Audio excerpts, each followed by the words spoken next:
Scribes and Songsters is a production of the Essex Region Literary Network, which is a non-profit charitable corporation whose goals are to create and promote literacy programs and literacy events within the Windsor and Essex region.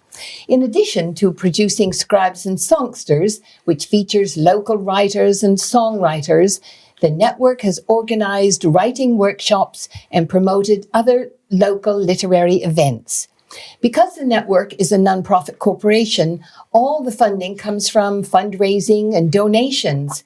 And we're very pleased to be able to introduce to you some of the generous donors who support our work.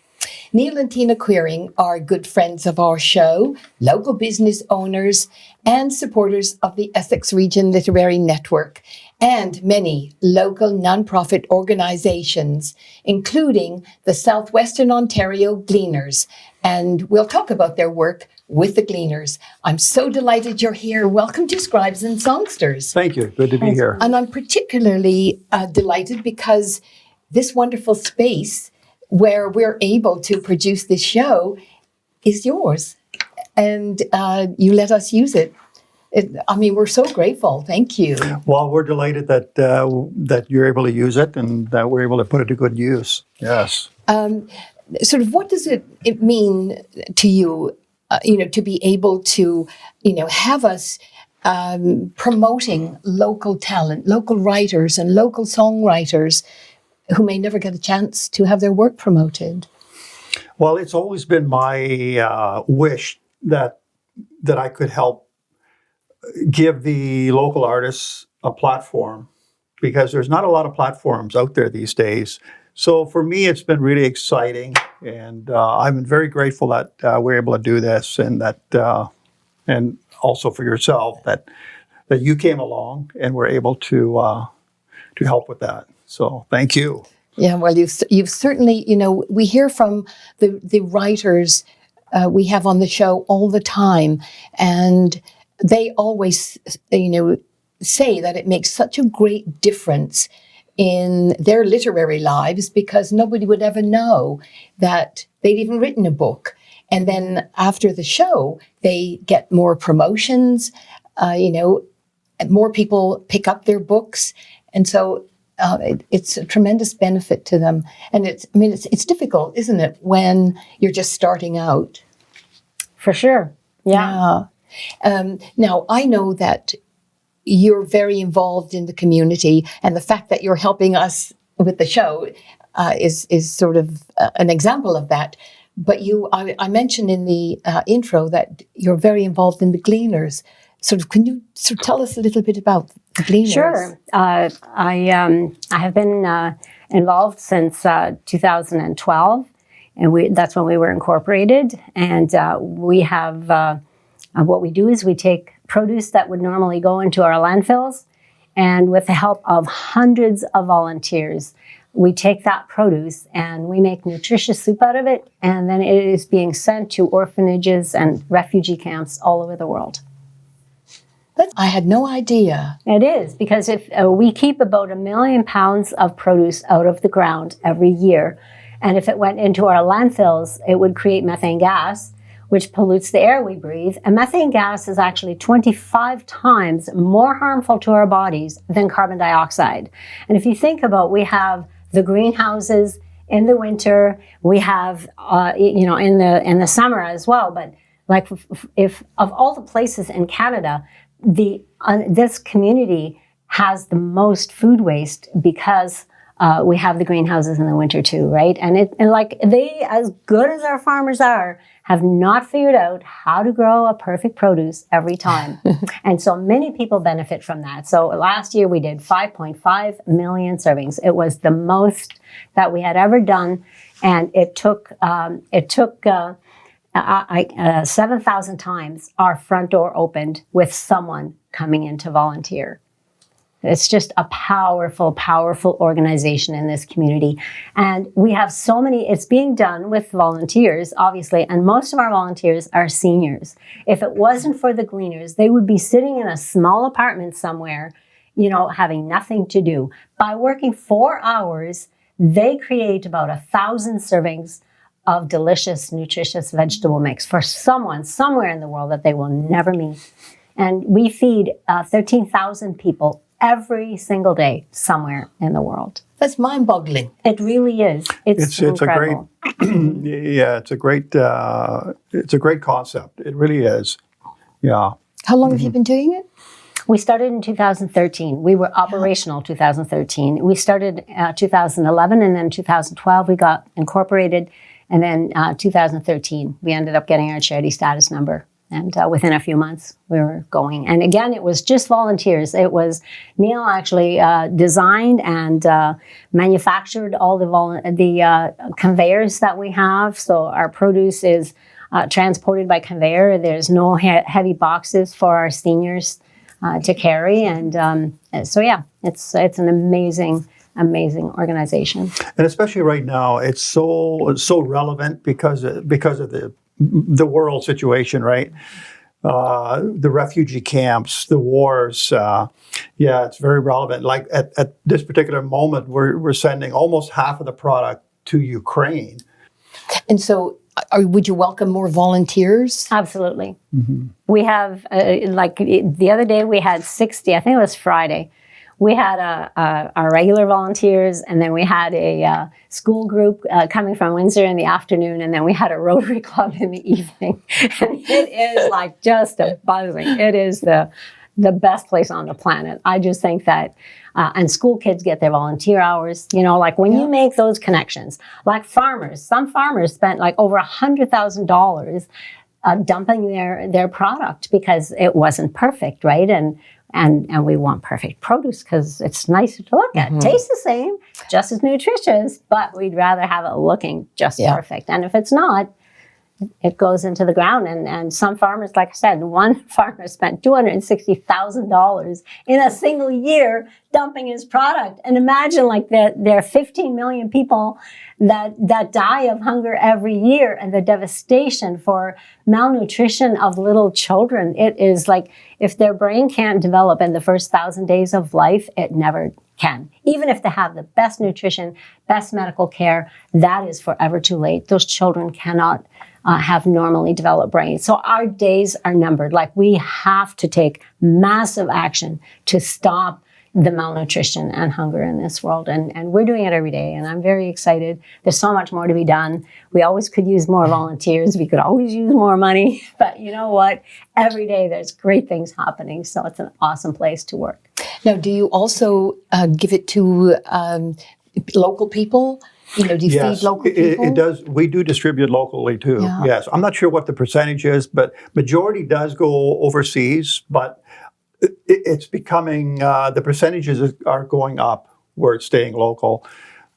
Yes. Yeah, we're finding that there's more need locally. I mean, absolutely. That's a telling statement that it there sure is more need. Yeah. Yes. It used to be, mostly it would go overseas, but now last year there was over 1 million servings that was distributed locally. So what we do is we have big 3-pound bags that makes 100 servings when it is hydrated again. And then we do smaller bags that would be like 20 meals, for the food banks. We do apple snacks for the good fellows. They always put our snacks in their hampers at Christmas time. And, but yeah, definitely. When I first started doing research about the poverty in our community, it was 1 in 7 children at that time lived in poverty. And now it's like 1 out of 2 or 3. Like, it's just unbelievable. And when I do presentations, people will say, well, there's so much work. How come people need, how come our local people need food? The thing is, if you have even 2 incomes with 2 people working minimum wage with the cost of your gas and your rent and your groceries, it is just hard to make ends meet. And that's why this is so important, because, if people need help, they could just go get a few bags, and it's dehydrated, so it doesn't mold, and it will last a very long time. And so it's a perfect standby for local families. How supportive are farmers to getting you produce? Well, they bring us their produce by the truckload. Oh, really? There's been no shortage. There's been no shortage of raw material. Yeah. Yeah, for We sure. can go 24 hours a Yeah. day. There is so much product available. Yeah. That is absolutely amazing. I don't know if we explain what a serving is. A serving would be one bowl of soup, because these vegetables are dehydrated and turn into a soup mix, and so a serving would be one bowl. So we do about 13,000 of those per day. Yeah.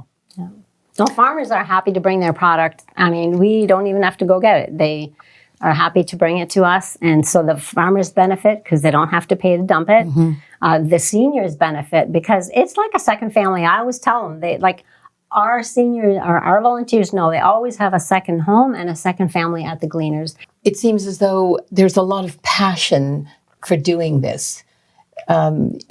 Especially with you two. We've had some success in the business world. I was in manufacturing, and so I retired a few years ago, and we had a successful business, and now we're just giving back, and we're able to give back a little bit, and along with the help of other people in the community, we can do great things, Of course, the reason we have wine here is because we're celebrating our 100th show. Mm-hmm. And sometimes we sort of, Gary and Brian and I can't believe it's been 100 shows. Yeah, that's a lot. And thank you both. Because, as you said, without the Toldo Foundation, and we're going to talk to the folks from the Toldo Foundation in a minute, we wouldn't be able to do this. And so, your passion for the community is part of making all of this happen. And it really is wonderful when community comes together. Absolutely. What can be accomplished. Absolutely. Possibilities are endless. Yes. Thank you both so much. Thank you. We're so grateful. Neil and Tina Queering cannot say thanks enough. And so they're going to go off and have some wine. And when we come back, you're going to meet Alec Toldo and Carol Derbyshire from the Toldo Foundation. We'll be right back. Alec Toldo is a member of the Toldo Foundation, and Carol Derbyshire is managing director of the foundation. And I am so delighted that you've both been able to come and celebrate our 100th as well. We're pleased to be here as well. We are. Thank you. What does it mean to you to be able to, it's not just supporting the show, but to be able to support local writers? Well, part of the statement of our foundation is that we help support the arts. Mm-hmm. You're the arts. And that's where we help to support. We support you. We support the Windsor Symphony as well.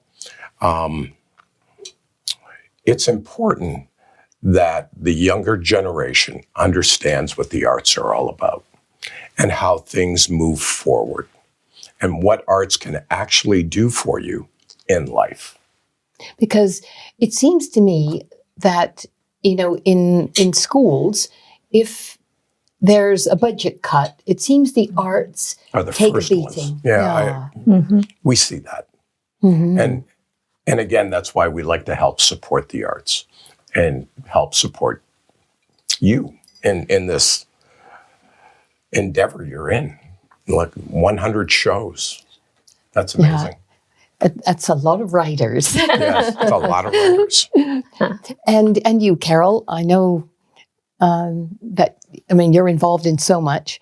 And what does it mean to you to be able to support, writers who probably would never have an opportunity to get their work recognized?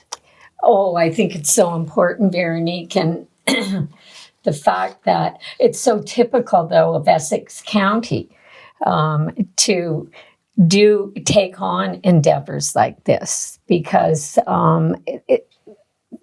as we were hearing just previously, how generous the county is in helping people that need that kind of support and food and all of this. And oftentimes books and music, that's food for the soul. And like you say, if people don't contribute and support, they may never reach any of their goals or their dreams, but being able to have a venue like this where they can talk about their books or their music or whatever, and whoever is listening out there, might be able to step in and help, and it gets the word out. And that's so important. This is a good outlet, right? It's a good outlet for writers to come in, to be able to communicate to Essex County on exactly what they're doing. And that inspires other people. And I believe that's very important. Inspiration, that to me is the key. Mm-hmm. And I know that you're musically inclined. Yeah, I plucked a guitar a few times. Does your understanding of music and the arts, sort of help when you make decisions about funding the arts? Does it sort of help you understand? Well, of course. As a musician myself, throughout the years, I feel bad for them. Because a lot of times you don't have those outlets that you can talk about your book, your music, your songwriting, any of that, and you allow them to do this. So congratulations to you. Thank you. And, I was mentioning to the Queerings that we hear from so many of the songwriters and the writers of all genres how important it is to them. And you often wonder, do they really sort of benefit? And then when you ask them for some feedback, sometimes you almost want to cry because it means so much to them. And I mean, you always hope that what you're doing has an impact. And when somebody says to you, I've just sold, 30 books and I hadn't sold any. And now, my books are in one place, in another bookstore, and they say, thank you to everyone on the show, because without Brian and Gary, this wouldn't be happening. And so it's a team approach. And when people come in and they feel comfortable and made to feel welcome and made to understand that we really are here for you, because that's what it's all about. When you watch an early portion of the show, Brian and Gary and I talked about why we do it and why it means something to us. And so knowing that we're supported is really important, because you can have all the passion in the world, but if you're not supported, it doesn't happen, does it? No. And you need a venue. I mean, this is beautiful in here. You walk in and there's a wonderful feeling, energy in this room. And that's got to be helpful to them as well. You've probably heard of Leave Those Kids Alone. Yes. They're so amazing. And when they were on our show, I think we had, about just under 40,000 views. Oh. Yeah. That's amazing. I know. And so, it shows you that people pay attention. Well, I've actually gone out to see them because I've heard so many good things about them. I said, I got to check this out. Yeah. And they played down the street from our house. They were on somebody's driveway and, they were playing, and I was blown away on how well these kids entertained the audience. Yes. Right? And that's, you can play music, but you have to entertain the audience. And they did a great job at that. Yeah. Yeah, really, really talented young people. Yeah. Yes. And we've had some young writers like in their 20s. And I mean, usually, unless if you're in your 20s, if you don't have some big name publisher, you really don't know even how to market yourself. Sure. And so being able to have these young people on is huge. We really enjoy it because it means so much to them to be on a television show. Yes. You know? And this is why the Toldo Foundation has supported you and your show. You know, this is an outlet for our community, and it's community-based. And it's very much what your foundation is about. That is correct. And we are a community-based foundation. We support the people within Essex County. And do you get to meet the people? Oh, yeah. Oh, yeah. Everybody comes in. Or we go to them. What's that like? I mean, I know I'm being, sort of thanking you, but it must be really rewarding when people come back to you. It is. And, Carol and I have gone to a number of different charities. And you get blown away at what you see and how they interact, not only with their staff, but like say if they're dealing with kids and how they deal with those kids. And they have no support, so it's foundations like us and other foundations within Windsor, Essex that help these charities. And they need help. And it's very rewarding. What I know, you being executive director of hospice for a gajillion years, this must mean a lot to you to be part of this foundation and knowing how community oriented they are. Oh, it's, I always said when I went to hospice and started working there, I had found my niche in life. And for that, I was always very grateful because not everyone has that opportunity. To be able to go out, and I understand, I've been on that side. I raised money for 40 years, and to be able to go out. And Tony was so good. We had a talk about how we wanted to kind of level the playing field. A lot of big organizations have whole departments of fundraisers and all of that, but that's in the minority. And to be able to go out and meet them and say, we're going to help you, and even sometimes help them with their proposals. They've never done those kinds of things. Yeah, there's a lot of times where they want to come in and talk to us and they're scared. Yeah. And you got to look at them and go, look, guys, we put our pants on one leg at a time every day. No different than you. And you got to calm them down. Yeah. They're there to ask for money. They need the help. They need the support. And then once they get to that position, that key position where they go, here's what we need, and here's our proposal. And then you go, okay. We make a decision amongst ourselves, and we're either going to support it or we'll go back to them and say, look, we really don't think that this is a fit for what we do. Sometimes that happens. They still come back.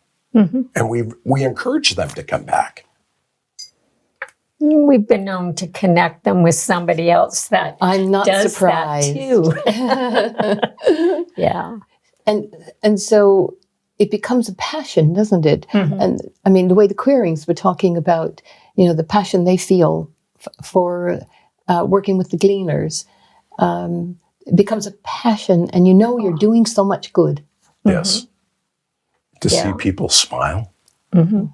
Or you call and say, you got the funding, and they burst into tears. I know what that's like. Yeah, we do. Yeah. I had, and I don't know if it's okay to say this, but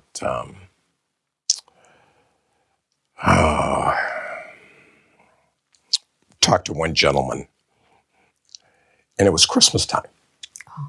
And I called him up and I said, I have a Christmas gift for you. And he goes, okay. I said, I have a check in my pocket for $10,000. The man started to cry on the phone. Mm-hmm. He was so grateful. Mm-hmm. I said, I'll be there in 10 minutes. No, Yeah. Like there is no downside to that. Carol's right. Yeah. It becomes very emotional Mm-hmm. Yes. Yeah. because the impact is so significant. That's right. Well, you know, if you look at, and I hate to bring this up, but government cuts to everything Mm-hmm. Mm-hmm. affects everybody. Yes. And you need to keep services going. Now, we can't do it all. The community has to come forward as well. Mm-hmm. But we try.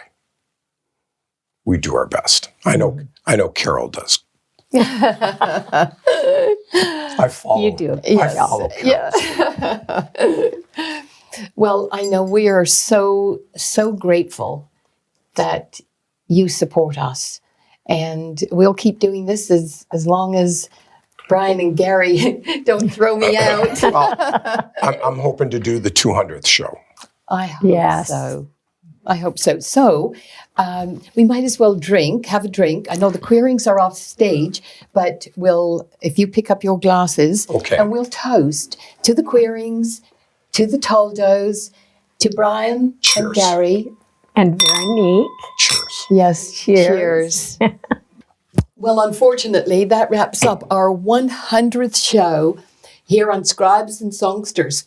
And they're going to make me cry because they're so wonderful. I really hope you've enjoyed meeting everyone involved with bringing our show to you. My wonderful colleagues, our producer, Brian Sweet, and Gary Glass, our technical producer and editor. It's a great pleasure to be welcomed into your homes, and we send you grateful thanks for your support. A very big and grateful thanks to Tony Toldo and the Toldo Foundation, and Alex Toldo and Carol Derbyshire, who joined us today, and of course, Neil and Tina Queering. We are so very grateful to have this wonderful space where we produce our show, and thank you. Now we start the next 100 shows, and we're inviting Alex back for the 200, or we'll do as many as we can. Yes. I'm Veronique Mandel. For Brian and Gary, I hope to see you soon right back here on Scribes and Songsters. Bye for now.